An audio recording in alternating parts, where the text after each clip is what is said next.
আজকে আমরা ঘুম থেকে উঠে চলে আসলাম পানির ট্যাঙ্ক পরিষ্কার করবো। এই যে দেখেন উনি অলরেডি এসে ঘুম থেকে বসে রয়েছে। ও কিন্তু সাধারণত এত সকালে উঠে না, আজকে এই পানির ট্যাঙ্ক পরিষ্কার করার জন্য সেই তাড়াতাড়ি উঠে চলে আসছে। এদিকে সেই দেখেন এসে শুরু করে দিয়েছে ঢাকনা খোলা। এই তো সেই খুলতে পেরেছে অবশেষে। এখন সে একটু এটাকে নিয়ে একটু পাশেই রেখে আসবে। এখন সেই ট্যাঙ্কের ভিতরে ঢুকবে, কিন্তু কিভাবে ঢুকবে আপনারা দেখেন। সে ভাবতেছে কিভাবে ঢুকবে। অবশেষে এখন ট্যাঙ্কের উপরে উঠে গেল। এখন ট্যাঙ্কের ভিতরে ঢুকে যাবে। এই তো ঢুকে গেছে। ইস, আমার মেয়েটা একটু ব্যথা পাইছে। ইস, ওহ ওহ, ভালো হয়ে যাবে। যাক, এখন সে পরিষ্কার করা শুরু করে দিবে। ও ব্যথা পাওয়াতে একটু কিন্তু মুখটা কালো করে ফেলেছে দেখেন। না যাক, ব্যথা পাইলে এখন কাজে লেগে গেছে। আমার মেয়েটা কিন্তু খুবই কাজের। এই তো দেখেন ট্যাঙ্কটা খুবই পরিষ্কার সুন্দরভাবে করতেছে। এই তো দেখেন কিভাবে কাজ চলতেছে, একদম দ্রুত গতিতে কাজ করতেছে। এই যে এভাবে কিন্তু মিস্ত্রিরাও পারবে না, বুঝছেন। এই যেভাবে কাজটা করতেছে, সবাই দোয়া করবেন ওর জন্য, ও যেন আরও দ্রুত গতিতে কাজ করতে পারে।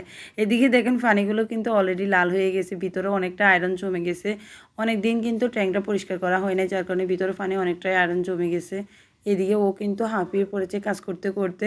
তাই ওর জন্য সাবিয়া চলে গেছে একটা টুল নিয়ে আসার জন্য, যেন সেই ভিতরে বসেই ট্যাঙ্কটা পরিষ্কার করতে পারে। এই তো সে অলরেডি বসে পড়েছে। এখন সে দ্রুত গতিতে কাজ চালাইতেছে দেখেন, আরও দ্রুত গতিতে, আগের চাইতে আরও কাজটা অনেক দ্রুতভাবে করতেছে।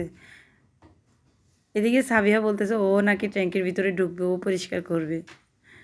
আমি বলতেছি ওকে না ঢুকার জন্য, বাট ও বারবারই চেষ্টা করতেছে। ও তাই এখন কিন্তু বাসা থেকে আরেকটা জাল নিয়ে আসছে।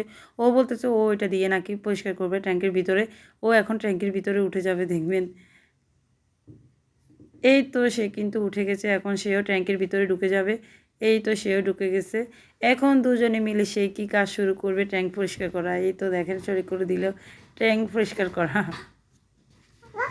কিছুক্ষণ পর পর এরা একটু উপরে উকি দিয়ে দেখে কে আসে কে যায়, এটা আর কি ওরা দেখতেছে। এই তো প্রায় কিন্তু পরিষ্কার হয়ে গেছে, ভিতরে কিন্তু এখনও অনেকটা কাজ বাকি আছে। এই তো দেখেন ভিতরে অনেকটা বালুও জমে গেছে। এখন এগুলাকে একটু পরিষ্কার করে বাইরে ফেলে দিব। এই তো এদিকে কিন্তু মোটরটাও চালু করে দিয়েছি, যেন ভিতরে পানিগুলো বাইরে বেরিয়ে হয়ে আসে। এই তো এখন বালু পানিগুলো বাইরে ফেলে দিবে। অবশেষে সাবিহা বের হয়ে আসতেছে, যেহেতু কাজটা অনেকটাই কমে গেছে, তাই এখন সে বের হয়ে চলে আসতেছে ট্যাঙ্ক থেকে।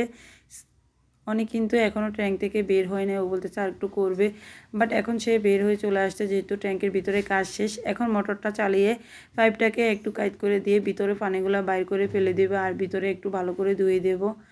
এই তো দেখেন এখন কি সুন্দর পরিষ্কার পানি পড়তেছে। আমাদের কিন্তু ট্যাঙ্ক পরিষ্কার করা শেষ।